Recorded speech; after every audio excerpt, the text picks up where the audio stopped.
안녕하세요. 주양가족 여러분, 김성민 목사입니다. 오늘 하루도 하나님의 거룩을 닮아 의의 길을 걸어가는 우리 모두가 되기를 바랍니다. 4월 29일 오늘의 주만나는 의로운 길에 굳게 서라라는 제목으로 창세기 39장 11절에서 23절 말씀을 묵상하고자 합니다.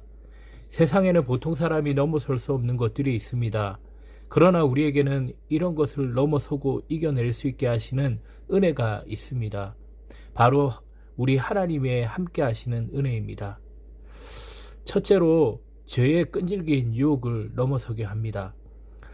창세기 39장 10절 말씀에 여인이 날마다 요셉에게 청하였으나 요셉이 듣지 아니하여 동침하지 아니할 뿐더러 함께 있지도 아니하니라라고 말씀합니다.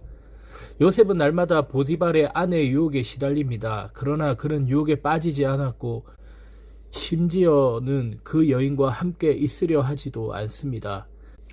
11절과 12절을 말씀을 보면 집에 아무도 없던 어느 날 보디발의 아내는 요셉의 옷까지 붙잡고 적극적으로 유혹합니다.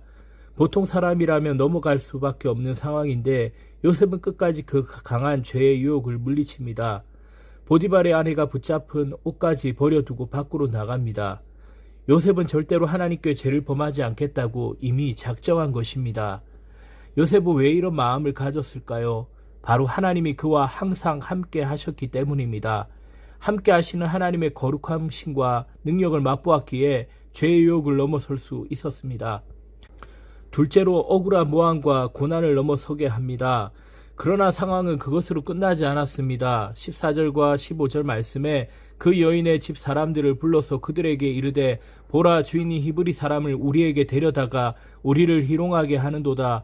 그가 나와 동침하고자 내게로 들어오므로 내가 크게 소리 질렀더니 그가 나의 소리 질러 부름을 듣고 그의 옷을 내게 버려두고 도망하여 나갔느니라 하고, 악한 마음을 품은 보디발의 아내가 소리 지르고 옷을 증거로 요셉이 자신을 희롱하고 겁탈하려 했다고 모함한 것입니다. 그 거짓말을 들은 보디발은 요셉을 왕의 죄수를 가두는 옥에 가둬버립니다. 한번 생각해 보십시오. 하나님께 죄를 범하지 않으려고 유혹을 물리쳤는데 그로 인해 더 나쁜 결과를 얻게 되다니 이게 말이 됩니까? 죄도 없이 옥에 갇히는 시세가 되었으니 얼마나 억울합니까? 종으로 사는 것도 힘든데 이제 죄수가 됩니다. 그러나 이것도 하나님의 섭리였음을 우리는 알고 있습니다. 하나님이 함께 하심을 분명히 믿는다면 모함과 고난도 넘어설 수 있습니다. 셋째로 이해할 수 없는 상황을 넘어서게 합니다. 종으로 팔리고 모함을 받아 옥에 갇히는 상황은 그 누구라도 받아들이기 힘듭니다. 그러나 요셉에게서는 불평, 불신앙, 자포자기하는 모습을 전혀 찾아볼 수가 없습니다. 어떻게 요셉은 죄를 범하지도 않고 옥에서도 시실하게 살 수 있었을까요? 그것은 바로 함께 하시는 하나님을 만났기 때문입니다. 보디발의 집으로 팔릴 때도 옥에 갇힐 때도 하나님은 요셉과 함께 하시며 형통하게 하셨습니다. 여러분, 형통하게 하셨다고 하니 부럽습니까? 그런데 그래봐야 종으로서의 형통이고 죄수로서의 형통입니다. 중요한 것은 형통이 아니라 하나님이 함께 해주심입니다.